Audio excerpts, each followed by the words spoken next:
Yanınızda pul yok mu?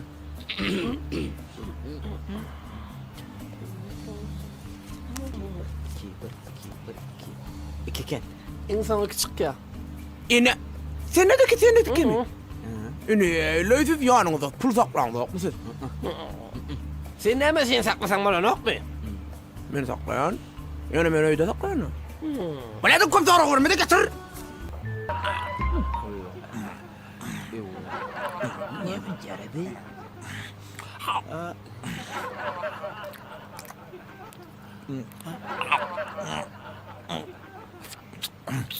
Ine, ben kıma ökülecek. Var iyine kıma rızaşımı. Estelde. Eşden. Sekiz mana kasayda. Reske olayda. Sekiz mantıklı yani. Sekiz mana. Mesele de. O. Seret.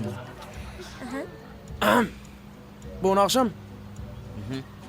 Yan koğurla var ha. Aa. Şu sağacın oyunu oğlamana gelecek dedi. Çok güzel. Hiç hayır yok. Biz kömege varmalı. Şu çağın oyunu oramalı. Ehli işlemi taşlayat. Bugün başka çağların oyunu gidemiz yok. Şuruk mu? Düstlüklü. Dedim düşünüyorsunuz da. Ben düşünüksüz dille vurlayalım kam diye. Alo. Akşam bizi üç barar. Sen oyun korar. Bu mu? Dakar tayarla. Onu tılla. Eğer. Emre somla. Bana mağazine ödün. Oğlum. Tüysey beyler. Öv. Hemen. Ete yetmez değil mi? Ete yetme için var ha. İlk 20 yetmeli o. Neme burada diyecek olayım ayet baba. Ayet kakao. Tapavdı neme o. Bana ayet baba olsun.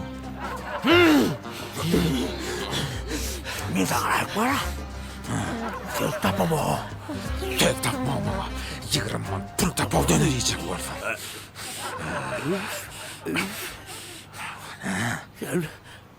Senin mi arıyordun ha?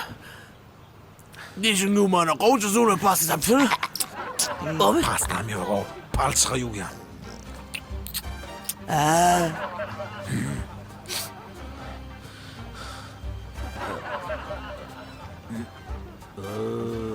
Bır bır.